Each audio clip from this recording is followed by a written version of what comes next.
Hello everyone, this is Ma Mary from the Starfish Reading Lab. I hope you're all having a wonderful day and that you're staying home and staying safe. Before we get into this wonderful story, I have certain things that I have to do as a reader. I have to, of course, read this book to you or other books to you. I have to ask you all questions about what I'm reading. And if it's sort of difficult to understand, then I should explain. I also have to read and explain the virtue to you all.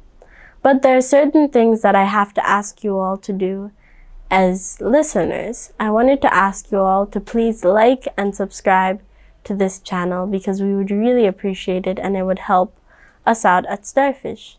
I would also like to ask you all to please share this video to your friends and to please try your best and comment down below if you'd like, and we will try and give you a shout out, or you can contact Starfish and we can try and give you a shout out if you're enjoying our books and our readings. Today we are reading from the Barefoot Book of Monsters. So these are monsters from all around the world. So if you were here for last reading, we read a different story about the monster of the whirlwind. But today we will be reading about the Abominable Snowman. And he's a pretty famous monster, if I may say so, because almost everyone has heard of the Abominable Snowman. This is a Nepali story. So let's get started.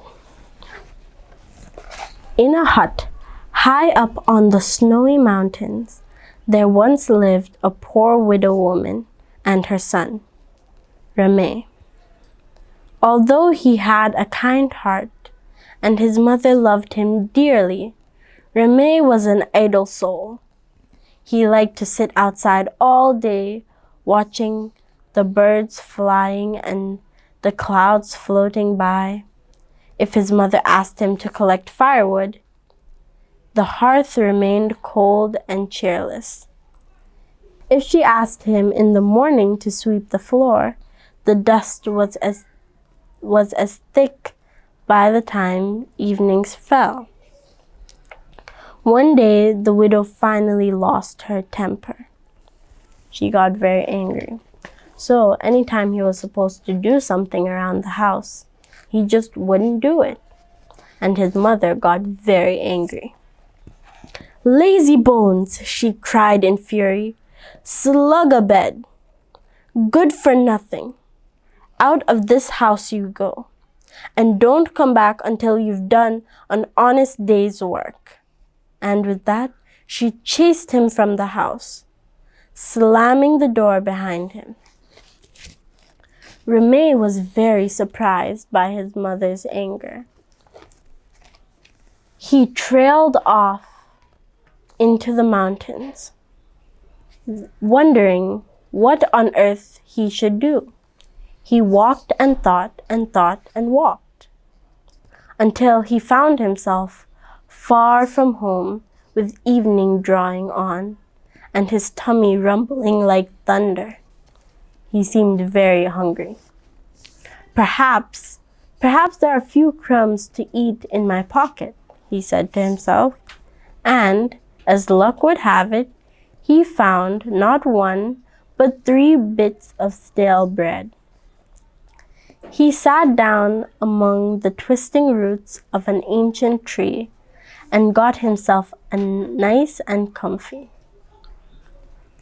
As he was preparing to eat his meager meal, he carried on chattering to himself about the bits of bread. So he didn't have enough to eat, but he sat on the roots of a really old tree and ate the little that he had, talking to himself about bread. Have you ever talked to yourself about something pretty silly? He said. "Should I eat one now and save the other 2 for later? Or should I gobble up all 3 at once?" If you don't have a lot of food, it might be better just to eat a little bit and then to save it for later. Now, it just happened that hidden beneath the roots of the tree where Rame sat, there was a cave where the abominable snowman lived with his wife and their baby. Oh, Lord. The abominable snowman, a magical creature of the mountains, whose hair is as thick as a bear's to keep out the cold, and as white as the snow to help him hide. Do you live somewhere where it snows a lot? I live in two places. I live in the Gambia for most of my time, and then I go to the US, to Syracuse, New York. It's very cold there, and it snows a lot. The abominable snowman heard Rame talking to himself and began to tremble with fear. Why was the monster scared of that little tiny boy? "A terrible monster is standing over our cave," he said to his wife. "I heard him trying to decide whether to munch us up one at a time or eat us all together." It seems like there was a little bit of a confusion. The monster heard the little boy talking about eating his breadcrumbs up all at a time, and he thought that he was talking about him and his family. The abominable snowman's wife, clutching her child tightly to her hairy chest, and the family huddled together in fright. Their sharp teeth chattered, and their bony knees clattered together like drumsticks. Have you ever been so afraid that your teeth started chattering or your knees started shaking? It's very funny. If you can't see something, sometimes you can assume that it's really scary, but it's really not. "Oh, mighty demon," called the abominable snowman. "Please, please, don't eat my family. I beg you. We are very hairy and very thin and not very tasty at all. And if you promise to spare us, I'll give you my magic wand, which will grant you whatever you wish for." That's very funny. Could you imagine if you were trying to convince something that you thought was a monster not to eat you? I think I'd say pretty much the same thing. Rame leapt to his feet in amazement.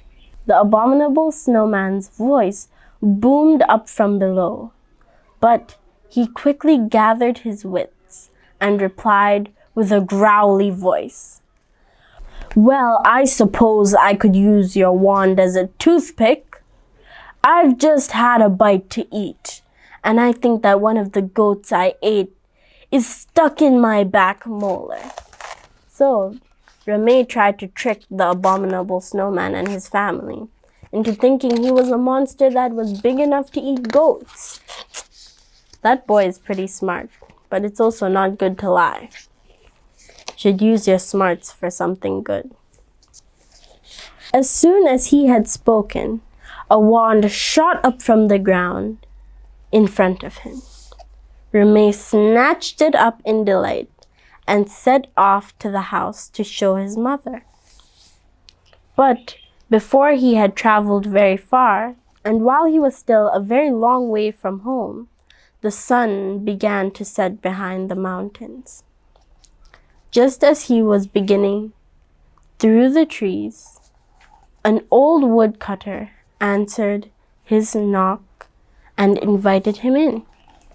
Rame was so excited about his adventure that he poured out the whole story to the man. So he told the man the whole story.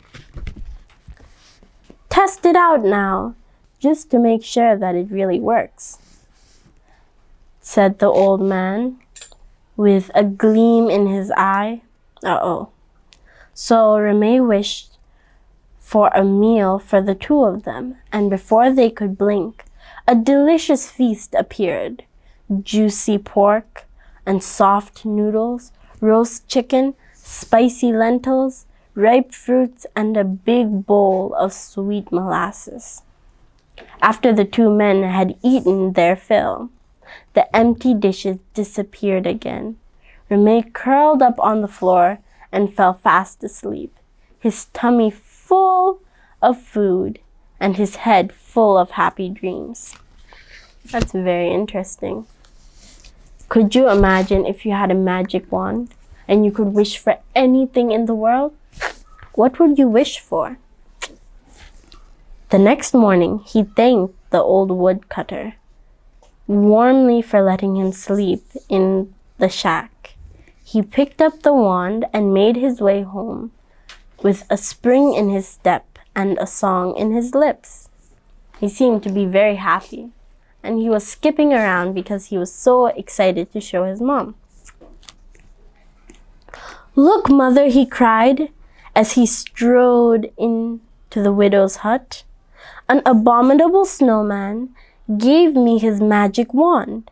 It grants wishes, so we will never want for anything again." I think the woodcutter might have done something. I don't know though. "Abominable snowman? Magic wand?" repeated the widow in disbelief. "What nonsense! You're such a daydreamer, Remy." "It's true," protested her son. "Just watch this. Magic wand, grant my mother a bag of golden coins." But nothing happened. The crafty old woodcutter had taken the wand for himself, leaving a plain stick in its place. Remy shook it. He tapped it on the table. He waved it wildly around his head, but still no gold appeared. He seemed to have been fooled. "You silly boy," said his mother, not knowing whether to laugh or cry. "Throw away that stupid bit of wood and make yourself useful. Fetch some water from the well for me." But Remy was already out of the door and racing back to the abominable snowman's cave, convinced that it was the monster who had tricked him. When he reached the old tree, he shouted at the roots, "Abominable snowman! This time there's no escape. I'm going to eat your whole family for breakfast, you rotten trickster." So he didn't know that he was the one who was actually fooled by the old man. He thought that the abominable snowman and his family tricked him. The poor bewildered abominable snowman asked Remy to explain what on earth had happened. When he heard the sorry tale, he said, "Oh, great demon, I didn't trick you. It must have been the old woodcutter. Take my wife's magic wand and command it to beat anyone who touches it without your permission. Then go and stay again at the old man's shack and see what happens." That's a smart way to find out who actually stole the magic wand. Just as before, the wand sprang from the ground and Remy picked it up following the snowman's suggestion. He returned to the woodcutter's home, and after conjuring up a feast for the two of them with the second wand, he fell fast asleep. So let's see what happens. Sure enough, at midnight, Remy was awakened by the most terrible noise. Crashing furniture, a strange thumping sound, and loud cries for help. The wand was chasing the old man around the shack, and the old man was shouting at the top of his voice. Can you see them? The wand is chasing him because he's a thief. Remy went home, and to his mother's astonishment and delight, he conjured up a fine new house and enough gold to last the two of them for the rest of their lives. All their wishes were granted, and from that day onward, they lived in peace and plenty. Remy also made a few secret wishes for the abominable snowman and his family. "May your cave be snug and dry," he whispered. "May your tummies be full, and may your hides be warm and hairy. And may the three of you never be eaten by demons. either separately or together. That is the end of our story for today. I hope you enjoyed this story, and I really enjoyed it. Again, I wanted to ask you all to please like, subscribe, and share this video with your friends. I also hope you're all doing well and you're all staying home and safe. I hope you enjoyed the story about the abominable snowman and his family. And this is the virtue for today. The virtue for today is justice. Let's read the quotation. He who possesses character and discrimination, who is just, speaks the truth, and does what is his own business, him the world will hold dear. So whoever does what they're supposed to do, and whoever is fair and kind to others, the whole world will be very kind to them. Practicing justice is being fair in everything that you do. It is seeing with your own eyes and not judging someone or something by what other people tell you. It is being just. Being just is standing up for your own rights and the rights of other people. If someone is hurting you, it is just to stop them. It is never just for strong people to hurt weaker people. Justice means that every person's rights are protected. So it means that no matter what is happening around you, you still should be just. And my personal favorite quote from my own religion is, "Thou shalt see with thine own eyes and not through the eyes of others, and shalt know of thine own knowledge and not through the knowledge of thy neighbor." And then the starting of that prayer is, "Justice is my gift to thee and a sign of my loving kindness." So whether you believe in God or not, or whatever you believe in, I feel like we can all possess justice and we can be just to other people. So no matter how hard it is, you should stand up for your rights and other people's rights. This is something that someone who is just can say or does, the practice of justice. So if you're still struggling on how to practice justice, you can try learning from these statements. I avoid gossiping and backbiting. I refuse to prejudge. I see people as individuals. I make amends instead of excuses. I share fairly with others. I stand up for the rights of others and myself. Justice helps me to think for myself.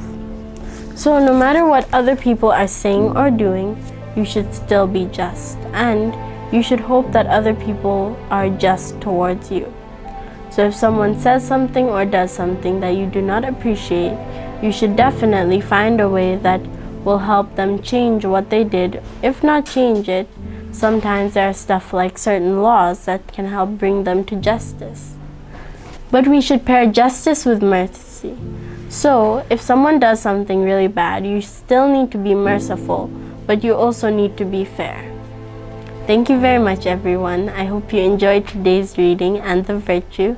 I hope you all can improve on or start practicing justice, and I hope you all have a wonderful day. Thank you so much for watching. This was Mary from the Starfish Reading Lab. Have a good day. Goodbye.